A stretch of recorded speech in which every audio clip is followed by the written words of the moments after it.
Thank you so much. Ms. Tomlinson, to start our conversation this evening, I want to get a reaction from you to what has been an upsurge in violent crimes against women and children here on our island. I don't even think that's a fair assessment because even though instances of these crimes are being reported more frequently now, they've always been an area of concern. So, Ms. Tomlinson, just to start and to establish a bit of context, how are you feeling? There's nothing less than anger that could really describe how I feel right now. The challenge for me has always been, how do we redesign our society? Because we've created this Jamaica.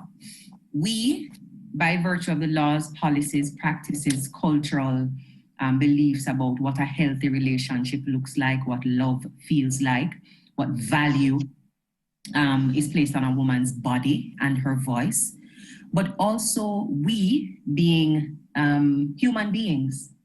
We birthed our political system and our independent Jamaica from an experience with vicious slavery.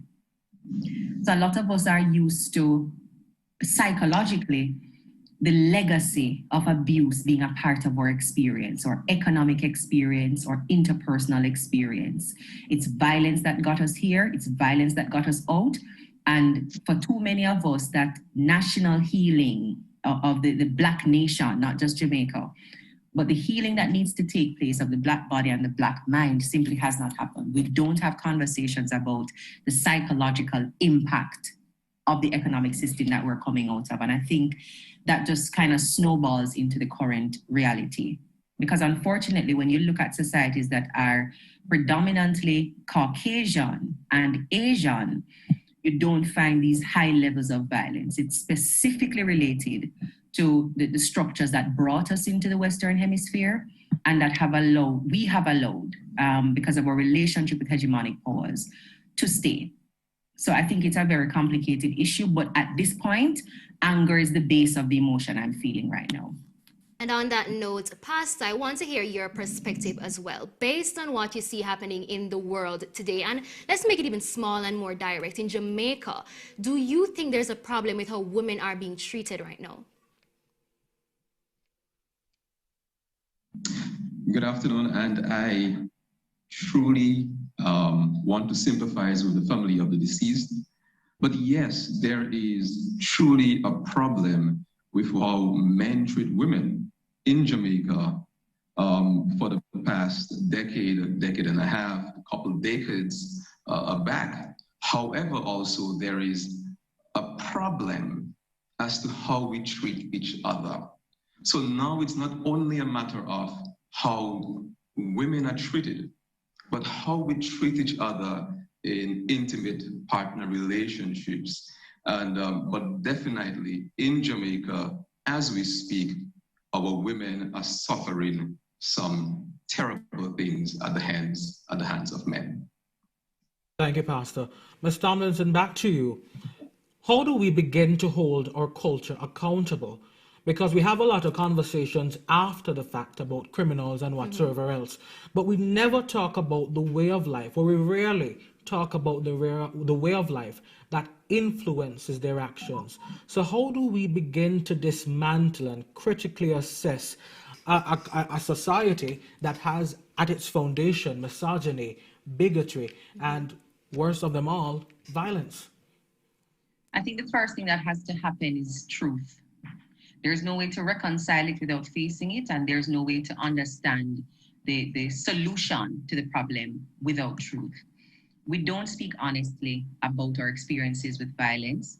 We don't speak honestly about the feelings that precede violent activity. Our children are not taught to describe emotions in that way. So if you ask a young man or a young woman after they physically assaulted somebody, why did you do that? Then diss me. It means that they have challenged your perception of self. What about the way you have defined yourself makes you so fragile to the opinion of somebody else? Because they didn't hit you first. So you're not telling me it's self-defense, but them diss you. What is disrespect?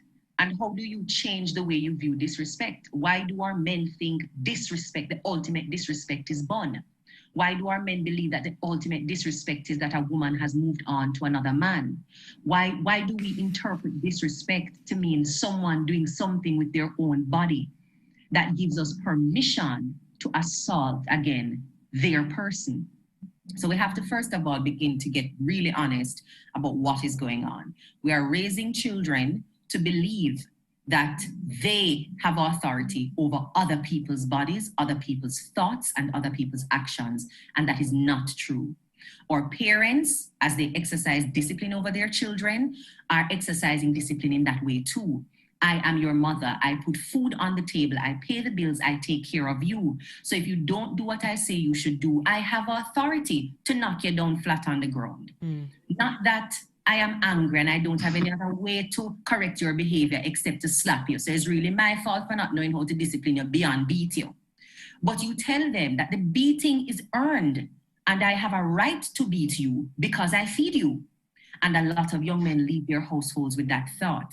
There are young women who leave home and say, well, me don't want nobody beat me, so me I'm going to pay my own bills and I'm going to live under my own roof. Because if you live with a partner, they now earn authority to beat you if they're paying the light bill. And you'll hear a lot of that, even in the conversations with the accused, because he's not yet convicted around the Kanice Jackson murder. A big part of it was that he was doing her favors. Yes, he thought that if he was giving her a free drive, there was some kind of courtesy now owed to him, courtesy related to her body. So if I take care of a woman, she is now mine. If I mine you, you are mine. So I think we have to start there. It's a very complex issue. I only use that as an example.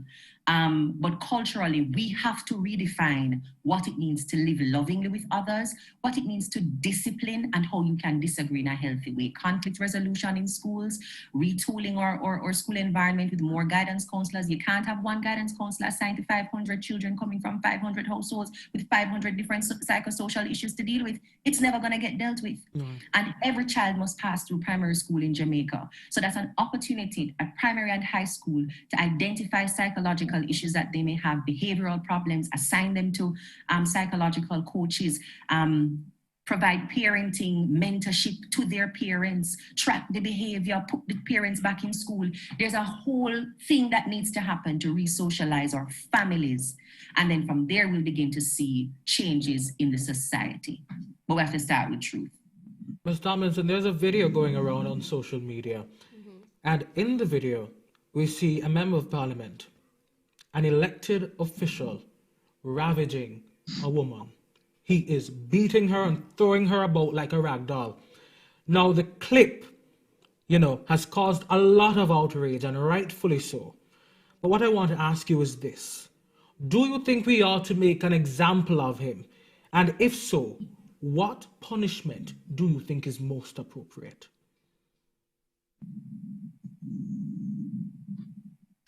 I think he should be punished within the parameters of the law. So the most extreme legal consequence that can be brought to bear is, of course, by recommendation. So we must allow the police to do their jobs. His political friends in government must not try to intimidate and influence the process in any way.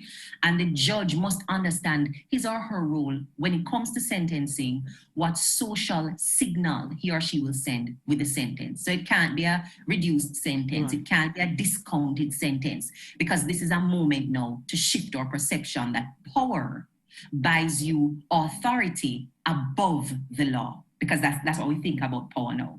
So this is an opportunity to, as you rightfully said, make a sound example of this specific case, but nothing beyond what the law already allows. But I think the Prime Minister now has a lot more latitude in how he approaches this. There's a sitting of Parliament happening now. Up to the time that we started this conversation, I've not heard the Prime Minister's comment on the matter, whether he has requested the resignation, whether he has rethought the government's position on blocking a motion to have him suspended from the House, whether the JLP has expelled or suspended his membership from the party. He is in charge of the country. He has the biggest microphone, the widest pulpit, and the voice that will reverberate across the world. So he has an opportunity here to send a strong and clear signal that at the highest point in governance and power in this country, we have a no tolerance approach. I'm not a judge. I don't need to hear evidence from both sides. The police have confirmed that you are the man in the video, and that is enough for me. And I don't know if he will do it before Parliament's sitting ends, but I think that is where he has an opportunity to send a clear signal to women and girls and boys who are viciously weighed down by abuse, especially by powerful people, to know that the Prime Minister will be on my side and the law will be on my side. So I can at least speak up now and tell the truth about what has been happening to me. All right, Ms. Tomlinson, I have one more question for you. Do you think the government has been doing enough to protect our women and children? Because from the tit for tat about abortion and even sometimes the more sinister conversations we have about sexual assault and things of that nature, many persons believe that the government has not been an effective advocate for our nation's most vulnerable. What say you? Have our legislators and our elected officials been doing enough to protect us? My answer to that is no. Crime is an issue that affects every single Jamaican, and not one of us can say we feel safe in this society. We feel secure when we close our doors and our windows. We still feel at risk. We're not sure if when we go to the police station, they will take our report and act as best they can. Too many women are coming back after trying to make a report about abuse in their household. The police officer telling them to go back home, whether they are inappropriately dressed or it is curfew, so you must go back home. So there are too many instances that tell women that you're not safe even if you go to the police. You're not safe even if you go to the media. You're not safe if you bring it to the church. You're not safe if you tell a journalist, perhaps. You're just at risk. So it's better you take the risk of another beating at home than to become a public spectacle and still be getting beating or abuse at home. So I think the government has several things they need to do. One is to commit to social and behavioral change, and that takes money. You have to be investing in more social workers in our schools, partnering with the churches beyond asking them to pray for you once a year at a prayer breakfast, partnering with our churches that have massive influence in our communities, massive influence over the women who are heads of households, the men who are heads of household. Give the church a clear role in participating in the reduction of violence. How do you incentivize and retrain a group of clergymen and women with how they talk about violence and the role of women and discipline in the household? What do you now ask of them when they have the Sunday school? What should they be looking out for in the behaviors of children? How do you prepare them to identify challenges in families and then feel safe to report some of that so that the state can take care of it? Additionally, how do you give the state more resources so that when you have to move children from abusive households, move women from abusive households, yes, they end up and more remember we said 6:30. So I don't think it's a one thing that they.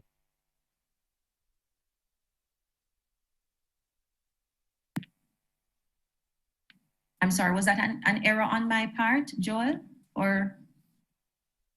Can you hear me? All right, Ms. Tomlinson, we're having some technical I'm hearing you clearly now. Okay. All right, great.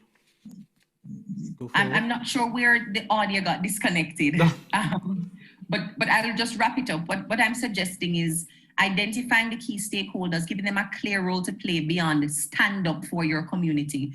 Tell them exactly what you want them to do, equip them with the resources to participate in the process, retrain, retool, and fund the shelters, the state care facilities, so that people are actually safer when you take them out of abusive households. All right, Pastor. Now I want to hear your perspective on the questions that Ramon had just asked. Do you believe the government is doing enough? If not, what more do you suggest they do?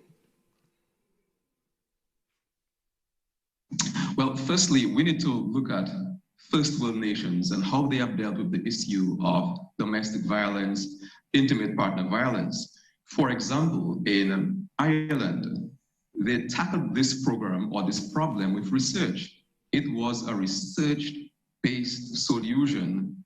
And what they uncovered is that men who were abused as children, suffered childhood trauma, they were more prone to engage in domestic violence against women.